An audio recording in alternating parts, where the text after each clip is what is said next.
ने तहरीरी फैसला जारी कर दिया गया है। तैयब, इस हवाले से भी आगाह कीजिएगा।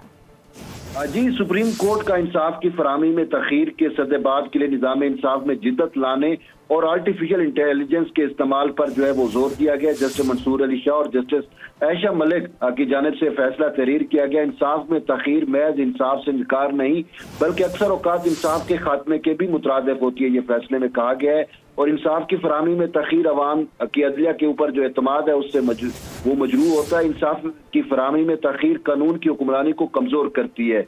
इंसाफ में तखीर से कमजोर और पसमानदा तबकात तवील अदालती कार्रवाई का खर्च जो है वो बर्दाश्त नहीं कर सकते। इंसाफ की फराहमी में तखीर सरमायाकारी को रोकती है और अदलिया के इदाराजाती साख को भी कमजोर करती है। इस वक्त पाकिस्तान भर की अदालतों में 22 लाख से ज्यादा मुकदमा जेर अल्तवा हैं, जिनमें से तकरीबन 55,941 मुकदमा सुप्रीम कोर्ट में जेर अल्तवा हैं।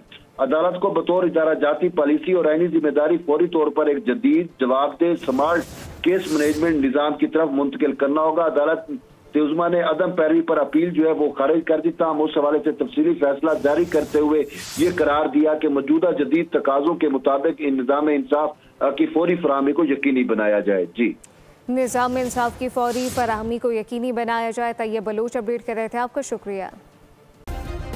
सब्सक्राइब करें और बेल दबाएं ताकि कोई खबर रह न जाए।